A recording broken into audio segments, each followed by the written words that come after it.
నమస్తే welcome to Maneru news. ముందుగా bulletin headlines. Revanth సర్కార్ పై కేంద్ర మంత్రి సంజయ్ కీలక వ్యాఖ్యలు. కేబినెట్ లో 15% కమిషన్ కొనసాగుతుందని ఆరోపణ.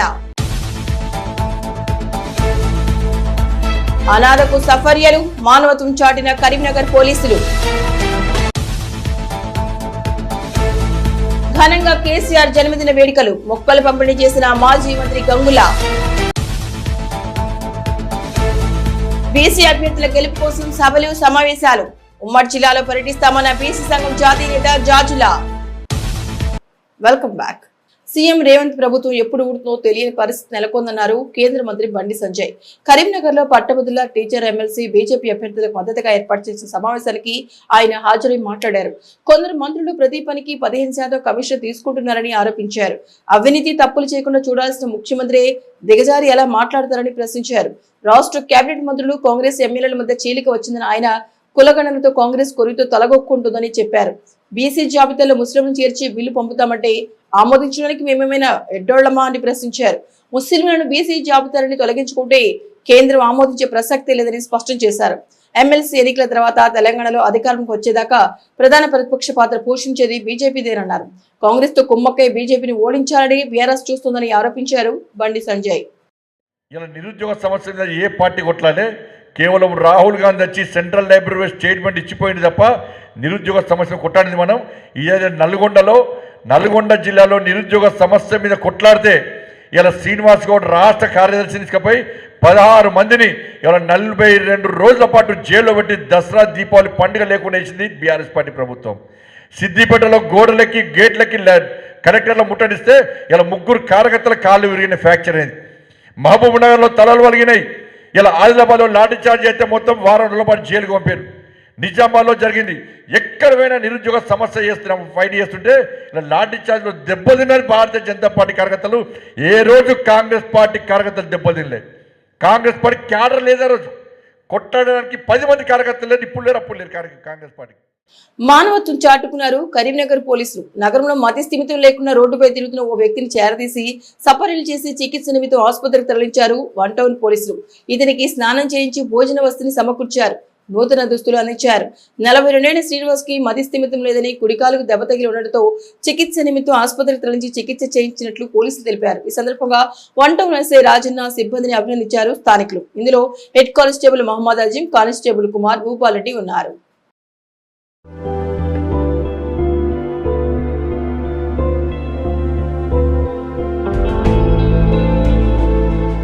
గజ్వేల్ ఎమ్మెల్యే మాజీ సీఎం కేసీఆర్ జన్మదిన వేడుకలు ఘనంగా నిర్వహించారు బీఆర్ఎస్ శ్రేణులు.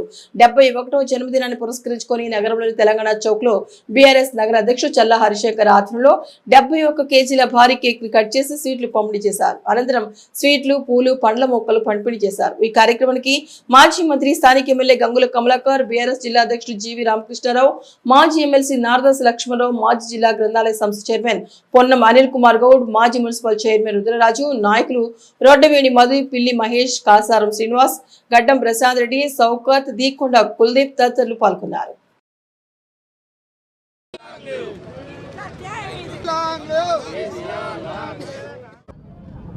శ్రీ కేసీఆర్ గారు కల్వకుంట్ల చంద్రశేఖరరావు గారిది 71 జన్మదినాన్ని పురస్కరించుకొని వారికి జన్మదిన శుభాకాంక్షలు. తెలంగాణ రాష్ట్ర ప్రజల పక్షాన, కరీంనగర్ జిల్లా ప్రజల పక్షాన వారు ఆరోగ్యాలతో, వారి కుటుంబం అంతా కూడా ఆరోగ్యాలతో నిండు నూరేళ్లు బతకాలి. వారు నిండు నూరేళ్లు బతకడం అంటే వారి కుటుంబం కోసం కాదు, ఈ తెలంగాణ రాష్ట్రం యొక్క బడుగు బలహీన వర్గాల అభ్యున్నతి కోసం, తెలంగాణ రాష్ట్రంలో ప్రశాంతత కోసం కేసీఆర్ గారు నిండు నూరేళ్లు బతకాలని చెప్పి మేము ఆ దేవుణ్ణి వెంకటేశ్వర స్వామి ప్రార్థిస్తున్నాము. రాజన్న సిరిసిల్ల జిల్లా శ్రీ రాజరాజేశ్వర స్వామి ఆలయంలో ఫిట్స్ తో భక్తుడు అస్వస్థకు గురయ్యారు. మంచిర్యాల జిల్లా లక్షిపేట మండలానికి చెందిన లెంకల తిరుపతి అనే వ్యక్తి కుటుంబ సభ్యులతో రాజన్న దర్శనానికి వచ్చాడు. లైన్ లో దర్శనం చేసుకుంటుండగా ఫిట్స్ రావడంతో మోర్చుతో కింద పడిపోయాడు. అక్కడే ఉన్న బీఆర్ఎస్ కార్యకర్తలు హుటాహుటిన ఏరియా ఆసుపత్రికి తరలించి చికిత్స అందించారు.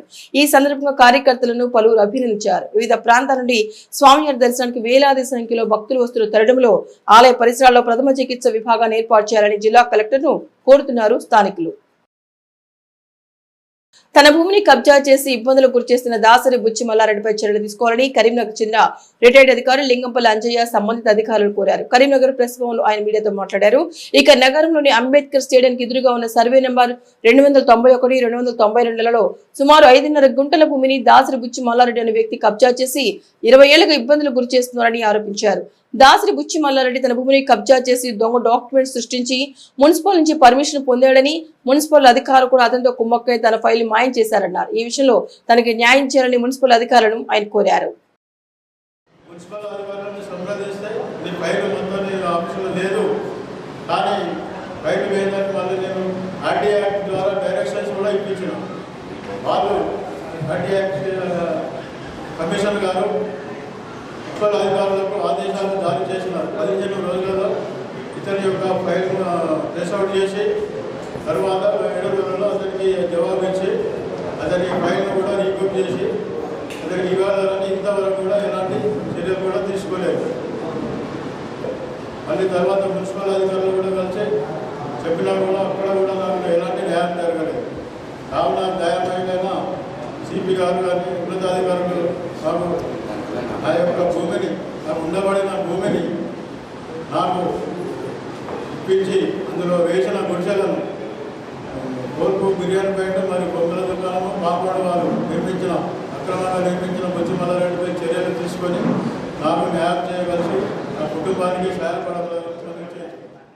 జనాభా ప్రాతిపదికన బీసీలకు 56% రిజర్వేషన్ కల్పించేందుకు తమ కాంగ్రెస్ ప్రభుత్వం కృషి చేస్తున్నారు యూత్ కాంగ్రెస్ జిల్లా ప్రధాన కార్యదర్శి మహమ్మద్ అజీం కరీంనగర్ ప్రెస్ భవన్లో ఆయన మీడియాతో మాట్లాడారు. ఇక బీసీలకు కనీసం 42% రిజర్వేషన్ కల్పించేలా కేంద్రాన్ని ఒప్పించాలని కేంద్ర మంత్రి బండి సంజయ్ ని ఆయన డిమాండ్ చేశారు. సంవత్సరానికి 2 కోట్ల ఉద్యోగాలు ఇస్తామని హామీ ఇచ్చిన బీజేపీ ప్రభుత్వం దేశ ప్రజలను మోసం చేసిందని గుర్తు చేశారు.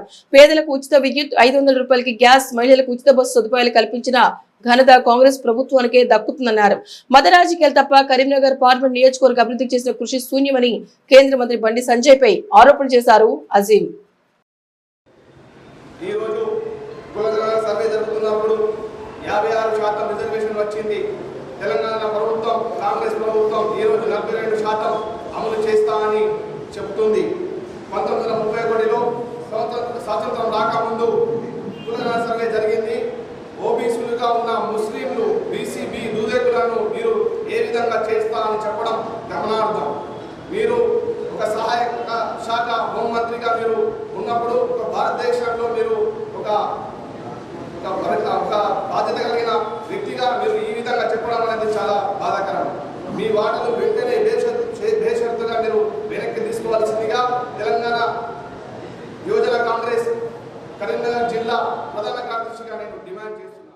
రాజన్న సిరిసిల్ల జిల్లా కేంద్రంలో జరిగిన తొలి రాష్ట్ర స్థాయి ఆల్ స్టైల్స్ మాస్టర్ ఆర్ట్స్ కరాటేలో కరీంనగర్, పద్మనగర్, మానేరు సిబిఎస్ఈ పాఠశాల విద్యార్థులు సత్తా చాటారు. ఈ పోటీలో పాఠశాల నుంచి 5 విద్యార్థులు పాల్గొనగా టీం ఓవరాల్ ఛాంపియన్షిప్ తో పాటు R Nikrut, N Prakash, K Vikas బంగారు, రామ్ తేజ, టీ మహావీర్లు కాంస్య పథకాలను కైవసం చేసుకున్నారు.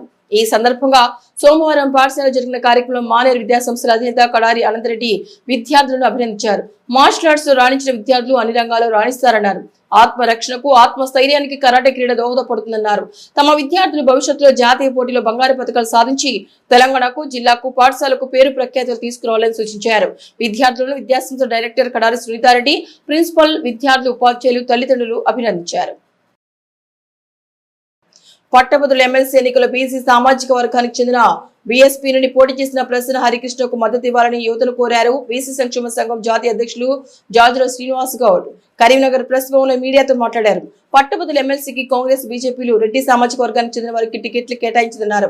బీసీలకు రిజర్వేషన్లు పెంచి న్యాయం చేస్తామని సీఎం రేవంత్ రెడ్డి ఒకవైపు చెబుతూనే మరోవైపు గెలుపు గుర్రాల నేపథ్యంతో అగ్ర సామాజిక వర్గానికి టికెట్ కేటాయించడం ఎంతవరకు సమంజసమన్నారు.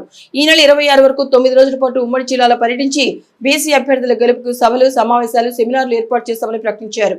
ఈ సమావేశంలో బీసీ సంక్షేమ సంఘం ఉమ్మడి జిల్లా అధ్యక్షులు కనకయ్య, ప్రతినిధులు పాల్గొన్నారు. ఓటును ఆయుధంగా చేసుకుని ఒక ఉద్యమంలాగా ఈ రెడ్ల పాలనకు చరమగీతం పాడాలని నేను పిలుపునిస్తున్నా. రెడ్ల పాలనకు చరమగీతం పాడకపోతే ఇది ఏమవుతుందో ఒకసారి నేను 1 నిమిషం చెప్పి ముగిస్తాను. మనం కనుక పార్టీల పేరు మీద, సిద్ధాంతాల పేరు మీద ఈ రెడ్లను కనుక గెలిపిస్తే రేపు వచ్చే 2028 ఎన్నికల్లో ఇప్పటి 43 మంది రెడ్లు ఉన్నారు కదా అసెంబ్లీలో, గెలుపు గుర్రాల పేరుతోటి రెడ్లయితేనే అసెంబ్లీలో చట్టసభలో గెలవగలుగుతారనే ఉద్దేశంతో అన్ని పార్టీలు పోటీపడి, అది ఈ పార్టీ ఆ పార్టీ అనేది కాదు, అన్ని పార్టీలు పోటీపడి మొత్తం రెడ్లకే అసెంబ్లీ టికెట్లు ఇస్తారు, రెడ్లకే పార్లమెంట్ టికెట్లు ఇస్తారు. బీసీలు రాజకీయంగా కనుమరుగయ్యేటువంటి అవకాశం ఉంటుంది. బీసీలు గెలవరు, వాళ్ళు గెలుపు గుర్రాలు కాదని మన మీద అపవాదం చేసేటువంటి అవకాశం ఉంటుంది. కరీంనగర్ పట్టభద్రుల ఎమ్మెల్సీ ఎన్నికలో ఇండిపెండెంట్ అభ్యర్థిగా పోటీ చేస్తున్నారని నన్ను ఆదరించాలని ఓటర్లను కోరారు హేమలత. కరీంనగర్ ప్రెస్ భవన్లో ఆమె మీడియాతో మాట్లాడారు. ప్రస్తుతం పోటీ చేసిన 56 మందిలో 3 మహిళలు ఉన్నారని, ఇందులో తాను ఉన్నానని తెలిపారు. ఈ ఎన్నికల్లో తనకు అవకాశం కల్పిస్తే చట్టసభలో మహిళా సాధికారత సాధించడంతో పాటు ప్రశ్నించే గొంతుకునవుతానని చెప్పారు. కాబట్టి మొదటి మహిళ ఆడబిడ్డ బయటకు వచ్చింది. మీరందరూ మాకు సహకరించండి. మొదటి ప్రాధాన్యత ఓటు మీ తరఫున కూడా వేయించండి. ఖచ్చితంగా మాట తిప్పము, మడిమ తప్పము, పని చేయడానికి ఇక్కడికి వచ్చాం కాబట్టి అందరూ సహకరించగలని కోరుకుంటున్నాను. ఈరోజు ఎవరైతే మన పట్టభద్రులు అందరూ ఉన్నారో, నిరుద్యోగులు ఉన్నారో, వాళ్ళకి కావాల్సిన ప్రతి ఒక్క సమస్యని పరిష్కారాన్ని నేను ఇస్తాను. వాళ్ళ దగ్గరికి వెళ్తాను, కావాల్సిన పనులు కూడా వాళ్ళకి నేను సమకూరుస్తాను. కాబట్టి ఇవన్నీ దృష్టిలో పెట్టుకొని ఈ తరం రేపటికి భావితరం కావాలంటే ఖచ్చితంగా మీరు అందరు నాకు సపోర్ట్ చేయాలి. ఎవరైతే డబ్బు తీసుకొని వస్తారో వాళ్ళు మీరు గట్టిగా వాళ్ళని కొట్టినట్టుగా డబ్బు ఇస్తే తీసుకోండి, కానీ మొదటి ప్రాధాన్యత నాకు వేయండి. నా పని ఏంటో మీకు నేను చూపిస్తాను. పట్టభద్రుల ఎమ్మెల్సీ ఎన్నికల ప్రచారంలో తనకు మంచి స్పందన వస్తోందన్నారు ఇండిపెండెంట్ అభ్యర్థి యాదగిరి శేఖర్ రావు. కరీంనగర్ లో తన కార్యాలయంలో ఆయన మీడియాతో మాట్లాడారు. 3 మాసాలుగా 271 మండలాల్లో తాను పర్యటించి మద్దతు కూడగట్టారన్నారు.